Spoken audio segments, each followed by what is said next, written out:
Arnold is a star in every sense of the word. This is my kind of a day. Star is not only to sell tickets, he's got to take command of the set and be a leader. We move.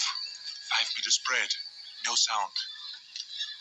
Well, working with Arnold Schwarzenegger is a pleasure. Consummate professional. Totally prepared. All he asks for you is to be prepared as much as he does. Yes? All he asks you for you is to work as hard as he's working. That's good. Okay. Good. Now, see, that looks like you're diving. Yeah. You know where you're going. Right, okay. And that's fair. People look at him as a natural leader. It helps enormously. The movie company, if somebody like Arnold walks out there, deals with the water, deals with the mud, deals with the rain, and all of the mosquitoes, the heat, the whatever, and takes it on like, hey, what are we going to do today? And that attitude spreads. Bang something! Son of a bitch, and grabbed it was exactly the bush. There's all the one you banged into had to be one of those? He always has a word for somebody. He always stops and pays attention and finds out what's going on around it with the people, even the peons and the lesser actors. Arnold is my favorite actor in the whole world. It is true. It is true. It is true. Das is correct. There are people who go right through a script and just make sure that every decent moment, every good line gets plucked out. No matter who's got it, it winds up, his agents call up and say, that line, can that get moved? Arnold has never been like that. Arnold sponsors other people. Arnold tries to make the people around him look good and feel good. He's great that way. So Arnold said to me, John, he goes, I want to meet the writers. I go, okay. He goes, today. I go, okay, where do you want to meet him? He goes, let's go to your house. I'll meet them in the steam room. Right? So I said, that sounds like a good idea. So I called up the writers. And I said, Arnold wants to meet you today. You better bring your bathing suits or a towel. And we're sitting there in the steam room, Arnold and I, and the guys came in, and they had their yellow pads, and doodly, they were taking notes in the steam room.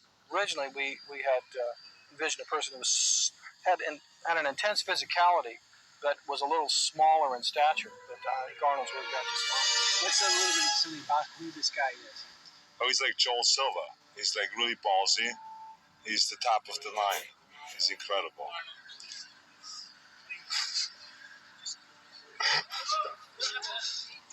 There's an accessibility to him. You can talk to him.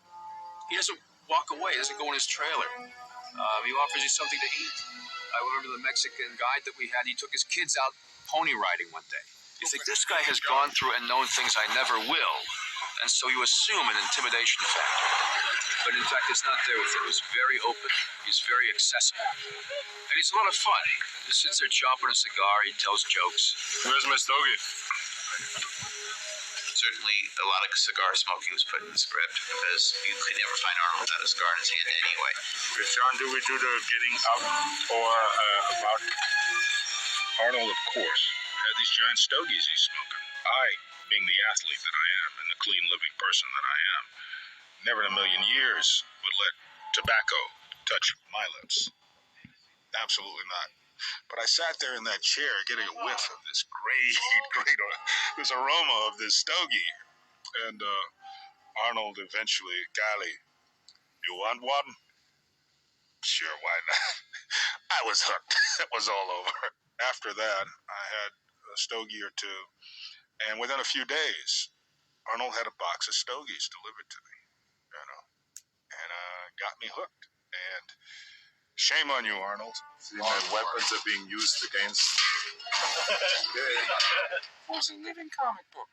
You just look at him. He's a man mountain.